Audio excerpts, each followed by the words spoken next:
የመጽሐፍ ቅዱስ ትረካ ኦሪት ዘጸአት ምዕራፍ 15 ላይክ በማድረግ ጀምሩት። በዚያም ጊዜ ሙሴና የእስራኤል ልጆች ይህንን መዝሙር ለእግዚአብሔር ዘመሩ፣ እንዲህም ብለው ተናገሩ። በክብር ከፍ ከፍ ብሏልና ለእግዚአብሔር ዘምራለሁ። ፈረሱንና ፈረሰኛውን በባህር ጣለ። ጉልበቴ ዝማሬም እግዚአብሔር ነው፣ መድኃኒትም ሆነልኝ። ይህም አምላኬ ነው፣ አመሰግነውም አለሁ። የአባቴ አምላክ ነው፣ ከፍ ከፍ አደርገዋለሁ። እግዚአብሔር ተዋጊ ነው፣ ስሙም እግዚአብሔር ነው። የፈርዖንን ሰረገሎች ሰራዊቱንም በባህር ጣላቸው። የተመረጡትንም ሦስተኞች በኤርትራ ባህር ሰጠሙ። ቃላያት ከደኗቸው፣ ወደ ባህር ጥልቅም እንደ ድንጋይ ሰጠሙ። አቤቱ ቀኝህ በኃይል ከበረ። አቤቱ ቀኝህ ጠላትን አደቀቀ። በክብር ብዛት የተነሱብህን አጠፋህ። ቁጣህን ሰደደህ፣ እንደ ገለባም በላቸው። በአፍንጫህም እስትንፋስ ውኆች ተከመሩ፣ ፈሳሾቹም እንደ ክምር ቆሙ። ሞገዱም በባህር ውስጥ ረጋ። ጠላት አሳድጄ ይዛቸዋለሁ፣ ምርኮም እካፈላለሁ፣ ነፍሴም ትጠግባቸዋለች።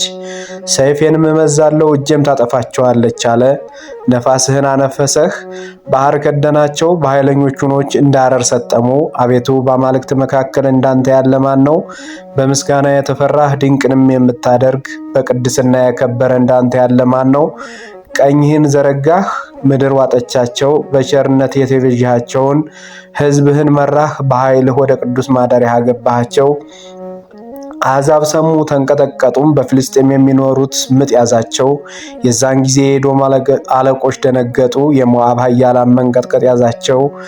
በከነዓን የሚኖሩ ሁሉ ቀለጡ። አቤቱ ሕዝብህ እስኪያልፍ ድረስ፣ የተቤዠኸው ሕዝብ እስኪያልፍ ድረስ ፍርሃትና ድንጋጤ ወደቀባቸው። በክንድህ ብርታት እንደ ድንጋይ ዝም አሉ። አቤቱ አንተ ታስገባቸዋለህ፣ በርስትህ ተራራ ትተክላቸዋለህ። አቤቱ ለማደሪያህ ባደረግኸው ስፍራ፣ አቤቱ እጆችህ ባዘጋጁት መቅደስህ፣ እግዚአብሔር ለዘላለም እስከ ፍጻሜው ይነግሣል። የፈርዖን ፈረሶች ከሰረገሎቹ ከፈረሰኞቹም ጋር ወደ ባህር ገቡ። እግዚአብሔር የባህሩን ውኆች መለሰባቸው።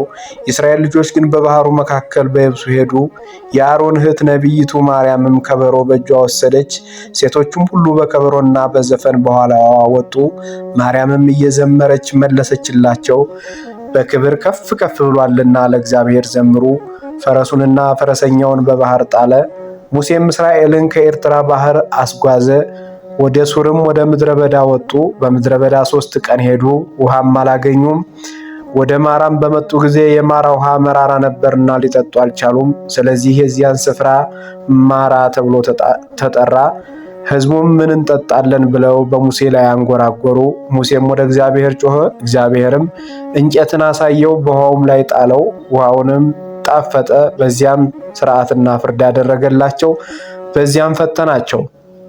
እርሱም እናንተ የአምላክህን የእግዚአብሔርን ቃል አጥብቀህ ብትሰማ፣ በፊቱ የሚበጀውን ብታደርግ፣ ትእዛዙን ብታዳምጥ፣ ሥርዓቱን ሁሉ ብትጠብቅ፣ በግብፃውያን ላይ ያመጣሁት በሽታ አላደርስብህም፣ እኔ ፈዋሽህ እግዚአብሔር ነኝና አለ።